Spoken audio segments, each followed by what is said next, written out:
Welcome back to our third video in our series of database design and development practical tutorials. Today we are going to continue to build upon our select queries, and we are going to look at extracting information from a table using some criteria. Okay, so to be more specific, what we are going to do today is we are going to select all of the information for our authors from the author table, where an author's first name is Gareth. So basically we're looking for all the author information for an author called Gareth, or any authors called Gareth.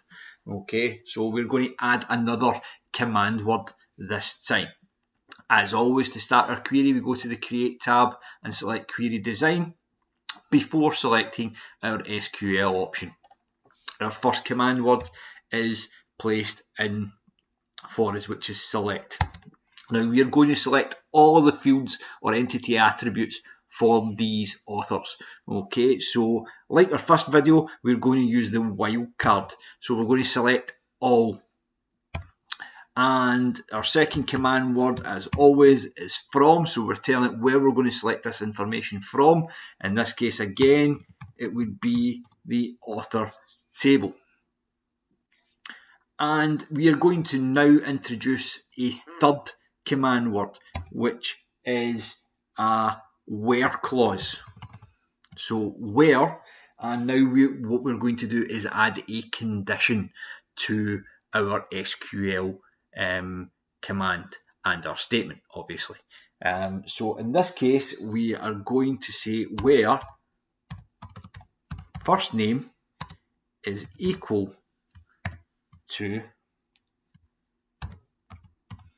Gareth. Now, notice that the text that we are comparing within the comparison in this part, okay, is surrounded in inverted commas, okay, to signify that it is text. So select all from the author table where first name is equal to Gareth.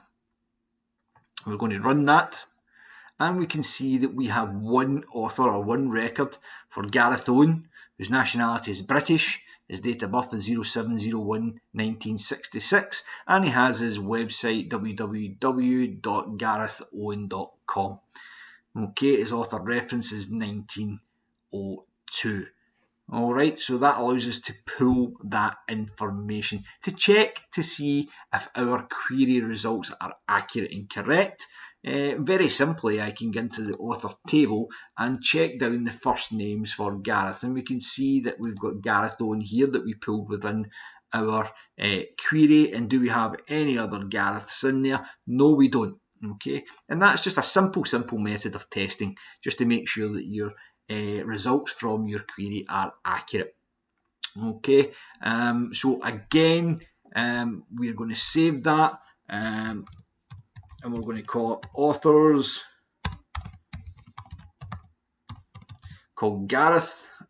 Gareth should have a capital. Authors called Gareth, and we're going to save that as our query. Okay, so once again, just to look at that SQL, okay, our condition in this case is to find any authors where this field here equals Gareth, and we have one record in this case. Okay, this part here is our condition within our where clause. Okay, so that's the condition, that's the comparator, that's what's being compared. Okay, to enable the information to be pulled. Alright, I hope that makes sense. Again, stay tuned for our next practical video, which will be out very, very soon.